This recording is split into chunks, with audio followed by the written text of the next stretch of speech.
मैं भी बाइक पे चाहिए हूँ आ गए जब तक कार में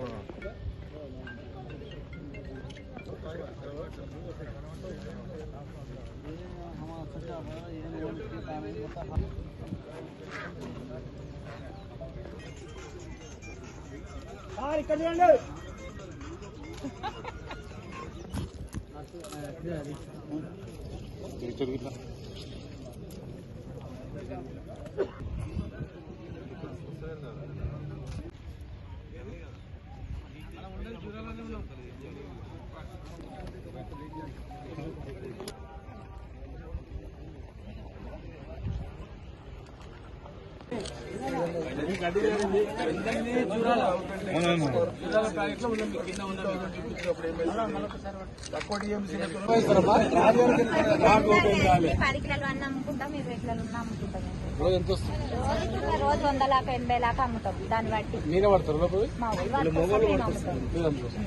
ఇద్దరు కలిసి ఎంత పడుతుంది? రోజుకి 500 కవర్ ఒక మనిషికి 500 700 అట్లా. అయితే 2500 రాలే చెప్తున్నాం కదా. ఎవరైనా కాంగ్రెస్ వస్తే మీకు ఒక్కొక్కరికి 50,000 బాకీ పడరు. 24 నెలలు అయిపోయింది. నెలకు 2,500 బాకీ ఇవ్వమని చెప్పాలి. అంత చైతన్యంగా వాళ్ళకి పెన్షన్ వచ్చింది. నేను ఆయన కూడా ఇస్తాడు. అత్తకు వస్తే మామ కూడా ఇస్తాడు. వచ్చింది అడగాలి. కరెక్ట్ చెప్పండి. మీరు అబద్ధం చెప్పారు. కష్టజీవులు కనుక అప్పుడు బాగుందా గవర్నమెంట్? కేసీఆర్ ఉన్నప్పుడు బాగుందా? ఇప్పుడు బాగుందా?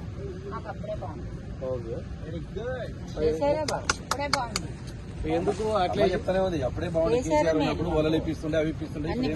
చేప పిల్లలు కూడా ఫ్రీ ఇస్తుంటారు. బండ్లు ఇచ్చినాం, లూనాలు ఇచ్చినాం, జీసీఎంలు ఇచ్చినాం. డీసీఎంలు లూనాలు గొర్రెలు బర్రెలు అన్ని. ఇప్పుడు ఎన్నికలు వచ్చినాయి అనుకో, మళ్ళీ ఎమ్మెల్యే ఎన్నికలు వచ్చినాం అనుకో, ఇందాక అన్నాన్ని అడిగిన కరెక్ట్ చెప్పండి. మీ మనసులో మాట ఎవరికి సార్ ఓటు? ఎలక్షన్ల ముందు 2,500 ఇస్తే ఒకవేళ ఇన్ని రోజులు అప్పుడు ఇచ్చింది అనుకో, అతను 4,000 ఇచ్చినప్పుడు అతను 4,000 ఇచ్చినప్పుడు ఎన్ని ఎకరాలు ఉంది? బతు జరిగింది మనం పోసినాం. అంతా అందరి బతు జరిగింది మందు పడ్డది అంతే. అందరు పడ్డది. భూములు ఉన్న కూడా అందరు పడ్డది. కష్టజీవులకైతే అసలు ఏం లేదు. చెరువులో చేపల పిల్లలు దీంట్లో కూడా దీంట్లో డ్యామ్ లో కూడా తెచ్చి కేసీఆర్ అవి కూడా లేవు. ఉమ్మడి ఆంధ్రప్రదేశ్ లో అత్యంత నష్టపోయింది పాలమూరు జిల్లా. ఎంతో మంది ముఖ్యమంత్రి నుంచి మంత్రులు అయ్యారు ఈ జిల్లా నుంచి, ఉమ్మడి ఆంధ్రప్రదేశ్ లో. కానీ ఏనాడు కూడా ఈ జిల్లా గురించి ఎవరు పట్టించుకోలేదు. కేంద్రంలో రాష్ట్రంలో పరపతి సంపాదించుకున్నది, సొంతంగా ఆస్తులు కూడా పెట్టుకున్నారు తప్ప పేద ప్రజల గురించి, రైతుల గురించి ఎవరు ఆలోచన చేయలేదు. కృష్ణా 100% 100% బేసిన్, కృష్ణా బేసిన్ లో ఉన్నటువంటి జిల్లా ఇది. వేరే ఎక్కడ లేదు. 100కు 100% కృష్ణా బేసిన్ లో ఉన్నటువంటి ఈ జిల్లాను కనీసం 10% నీళ్లు కూడా కేటాయించలేదు. ఎవరు అడగలేదు అసలు.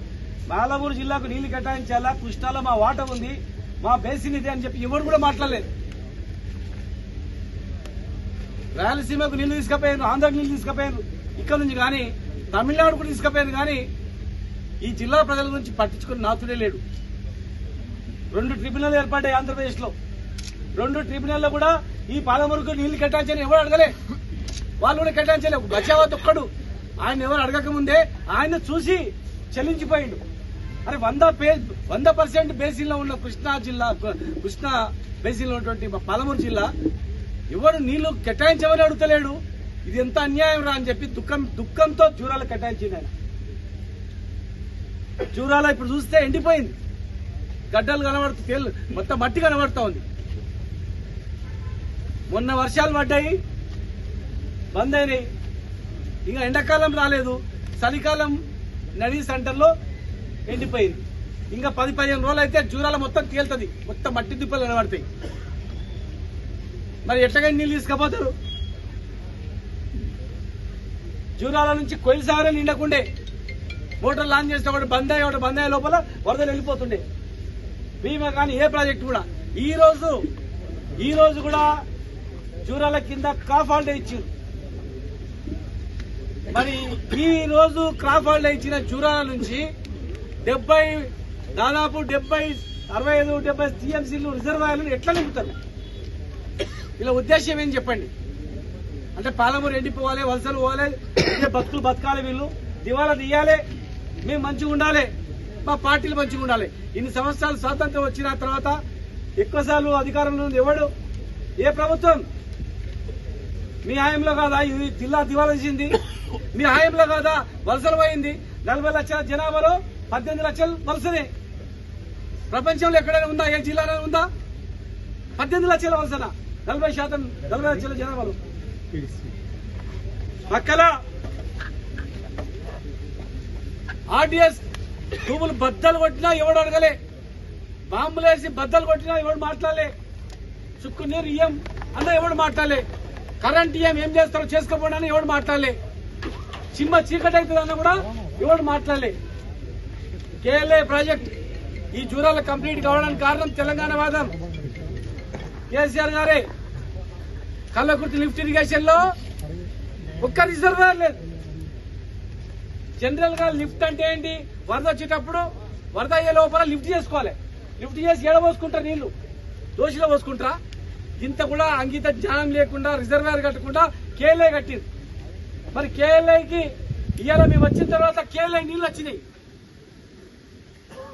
ఇది కాదు, వరద వచ్చిన నెల రోజుల తర్వాతనే నీళ్లుండవు, 3 నెలల తర్వాత ఎండిపోతుంది జూరాల.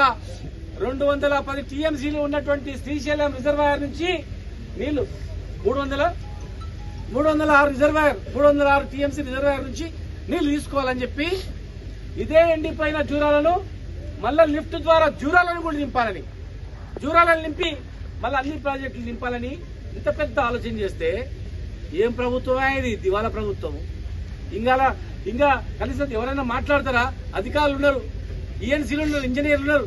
ఈ పాలమూరు రంగారెడ్డి జిల్లా ప్రాజెక్టు మేము చేసాం. ఆ డిజైన్ రిటైర్డ్ ఇంజనీర్లు చేసిర్రు. కనుకోండి, 2017లో పాలమూరు తెలంగాణ ఉద్యమం జరుగుతున్నప్పుడు 2009లో మేమందరం కూడా కొట్లాడితే ఒక జీవో ఇచ్చారు. ఉమ్మడి ఆంధ్రప్రదేశ్ లో ఉట్టియారు సార్, ఉమ్మడి ఆంధ్రప్రదేశ్ లో పర్మిషన్ తెచ్చుకోవాలి, తెలంగాణ వచ్చిన తర్వాత ఇది కొత్త ప్రాజెక్ట్ అని ఆపుతారని చెప్పి ఆ రోజు ఒక 5 కోట్ల నిధులు సర్వే కడిగితే ఇవ్వలేదు. అదే సోమశిల ప్రాజెక్టులు 100 కోట్లు ఇచ్చింది. సేమ్ ఒకటే రోజు 5 కోట్లకు ఇచ్చిన జీవో 2 నెలలైనా డబ్బులు రాలేదు. సోమశిలకు 100 కోట్లు వచ్చినాయి. ఆంధ్రలో 1000 కోట్లు ఖర్చు పెట్టిండ్రు. మరి 5 కోట్లు ఇచ్చిన సర్వే ఎక్కడ కాలే, కంప్లీట్ కాలే, ఎవరు చేయలే.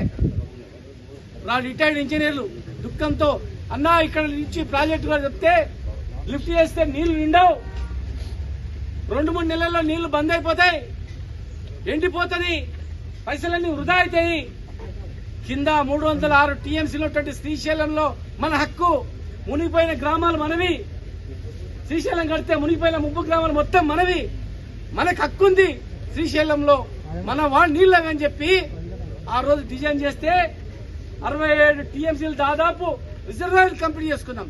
పాలమూరు రంగారెడ్డి జిల్లా ప్రాజెక్టులో 27,000 కోట్ల ఖర్చు పెట్టి టోటల్ గా 90% రిజర్వాయర్ కంప్లీట్ చేసుకున్నాం. కిలోమీటర్ల కొద్ది సొరంగాలు కంప్లీట్ చేసుకున్నాం. ప్రపంచంలోనే అతిపెద్ద motor lift irrigation lift motor ని పెట్టుకున్నాం. వరల్డ్ లో పెద్ద మోటార్ అది. మోటార్ పెట్టుకొని ఆన్ చేయడానికి ఇయ్యాలా చేత కాదు.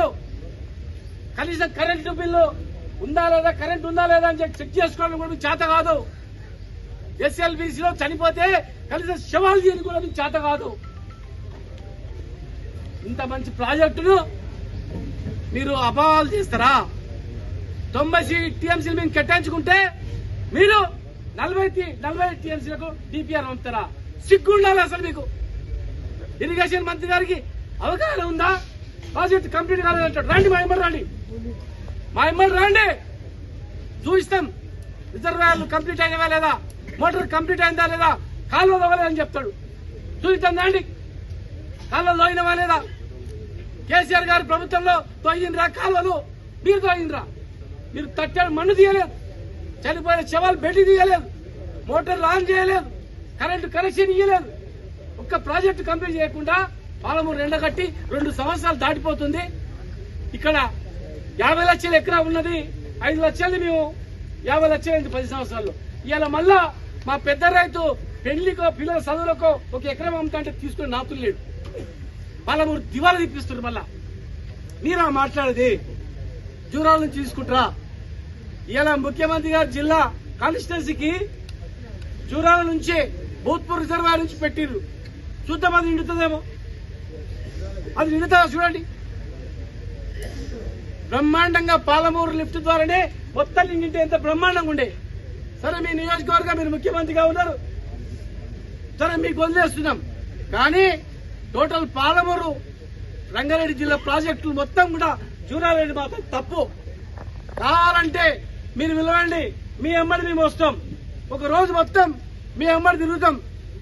ఇక్కడ శ్రీశైలం చూద్దాం, జూరాల చూద్దాం, అన్ని రిజర్వాయర్లు చూద్దాం, కట్టిన రిజర్వాయర్లు చూద్దాం.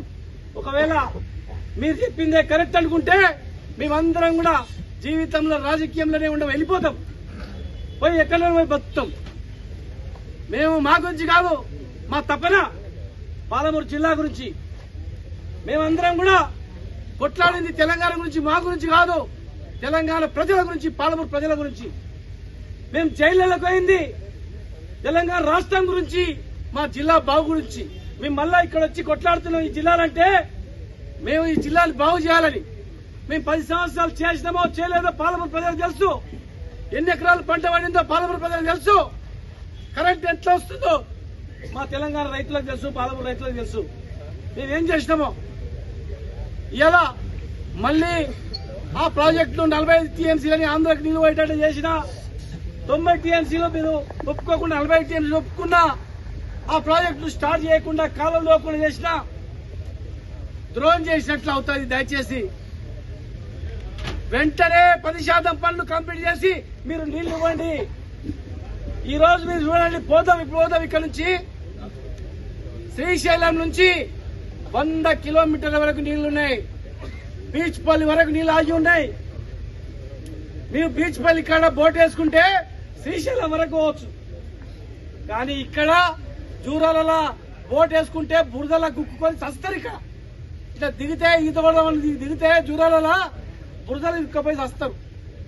ఇక్కడ 100 కిలోమీటర్లు నీళ్లు నిల్వ నుంచి తీసుకుంటే మంచిదా, బురదల నుంచి తీసుకుంటే మంచిదా? ఒక్కసారి మీరు ఆలోచన చేయండి. ఎవరికి రానటువంటి అదృష్టం మీకు దొరికింది, ఎవరికి రానటువంటి అవకాశం మీకు కలిగింది. మీ పేరు చిరస్థాయిగా ఉండాలంటే వెంటనే 10% పనులు కంప్లీట్ చేసి నీళ్లు ఇవ్వండి. పాలమూరు జిల్లాకు న్యాయం చేయండి. కానీ ఇంకా అధికారంలో వచ్చినాక కూడా తప్పు మాట్లాడితే పాలమూరు ప్రజలు తిక్కోళ్ళు కాదు, పిచ్చోళ్ళు కాదు, రైతులు పిచ్చోళ్ళు కాదు, అందరు చూస్తున్నారు జూరాలు ఎండిపోయిందని. దీన్ని విరమించుకోండి. కక్షలు మీకు అవకాశం వచ్చింది, కక్షలు పగలు ప్రతీకారాలు బంద్ చేసి పరిపాలన మీద దృష్టి పెట్టండి. ఇలా చేపలు అమ్ముకునే మా అక్కని అడిగితే కంటికి నీళ్ళు తెచ్చుకున్నామే, చేప పిల్లలు ఇడలేదు బిడ్డ, మాకేమి అగాధం చేసి పాడేసిండ్రు. మీరున్నప్పుడు నూనెలు ఇచ్చిండ్రు, డీసీఎంలు ఇచ్చిండ్రు, చేప పిల్లలు ఇచ్చిండ్రు, వలలు ఇచ్చిండ్రు, అమ్ముకోవడానికి బతుకులు చూపించిండ్రు ఇయ్యాలని. ఇంకో రైతు వచ్చి అడిగిండు, పట్నంలో ఉండి పట్నం కాల్ చేసి మా ఊరికి వచ్చినా హాయిగా బతుకుతాం అనుకున్నా, మళ్ళా మొదట్లా కనిపిస్తుంది అని దుఃఖంతో ఉన్నాడు. వృత్తుల నుంచి మొదలుకుంటే పెద్ద రైతు వరకు దుఃఖం ఉంది జిల్లాలు తప్ప వేరే ఏం లేదు. దేశాజాలకు పోకుండా ఇప్పుడున్నటువంటి నార్లాపూర్ నుంచి కట్టిన రిజర్వాయర్లన్నీ నింపి సంవత్సరం లోపల 10% పనులు కంప్లీట్ చేసి పాలమూరు జిల్లాలు సస్యశ్యామలం చేసిన బాధ్యత ఉంది. ఆంధ్ర నాయకత్వానికి తలొగ్గకుండా 90 టీఎంసీలు నీళ్ళు వచ్చేటట్టు చేయాల్సిన అవసరం ఉంది. ఆంధ్రకి ఏం కొదవలేదు, వరదలన్నీ ఎక్కడనే పోతాయి. వరదల నీళ్ళన్నీ ఇష్టం వచ్చినట్టు వాడుకోవడానికి అవకాశం ఉంటది, మనకి అవకాశం ఉండదు. 40 టీఎంసీలు ఒప్పుకుంటే మళ్ళా ప్రాజెక్టులు కట్టిన ప్రాజెక్టులన్నీ కూడా ఎండిపోయే ఉంటాయి కనుక దయచేసి ఆ పనులకు పూనుకోవద్దని చెప్పి పార్టీలకు అతీతంగా కాంగ్రెస్ లో ఉన్నటువంటి కార్యకర్తలారా మీరు కూడా రైతు బిడ్డలే, రైతులే, మన బతుకుదేరే రైతు కిందనే మనం బతికిన వాళ్ళం. దయచేసి మీరు ఉంటే ఇక లాస్ట్ 2.5 ఏళ్ళు ఉంటారు. మళ్ళా భవిష్యత్తులో దేవుడు ఏవే అవకాశం ఇస్తే తెలియదు. కానీ మీరు అక్కడ ఉండి కూడా మీ నాయకత్వం మీద ఒత్తిడి చేయకపోతే మన జిల్లాకు అన్యాయం చేసిన వాళ్ళు అవుతారు. దయచేసి రాజకీయ కోణంలో చూడకుండా జిల్లాను బాగు చేసేటువంటి కోణంలో మీరు చూడాలని చెప్పి మీ ద్వారా విజ్ఞప్తి చేస్తా ఉన్నాం. ఈ రోజు నార్లపూల్ పోయి చూస్తాం, ఇక్కడ నీళ్ళు ఎట్లున్నాయి చూడండి మీరు. దయచేసి మీడియా మిత్రులారా, ఈ రిజర్వాయర్లు ఎండిపోయిన నీళ్లు ఉన్నాయి, అక్కడ చూడండి 100 కిలోమీటర్ల నీళ్లు ఉన్నాయి. ఇది బాగుందా అది బాగుందా అని చర్చ పెట్టండి, ప్రజలను చైతన్యవంతం చేయండి. ఎట్టి పరిస్థితుల్లో మేము ఒప్పుకోం. 40 టీఎంసీలకు ఒప్పుకుంటే ప్రళయం అవుతుంది జిల్లా. ఎట్టి పరిస్థితుల్లో మేము ఒప్పుకోము. మాకు కేటాయించిన నీళ్లు మాకు కావాల్సిందే, ప్రాజెక్టులు కంప్లీట్ చేయాల్సిందే. లేని పక్షాన ప్రజాపక్షాన మేము పోరాటం చేస్తాం, మేము సాధించుకుంటాం. ఇవాళ మీరు ఇవ్వకపోతే రేపు మేము వచ్చిన తర్వాత బరాబర్ దీనికన్నా డబుల్ నీళ్లు కేటాయించుకుంటాం. రైతులారా మీరు భూములు అమ్ముకోకండి, దయచేసి భయపడకండి. కొద్ది రోజులే మళ్ళీ వస్తాం ఖచ్చితంగా ఈ జిల్లాలో 100% బాగు చేస్తాం. ఎవడు కూడా ఆపలేడు దీన్ని అని మీ ద్వారా విజ్ఞప్తి చేస్తా ఉన్నాం.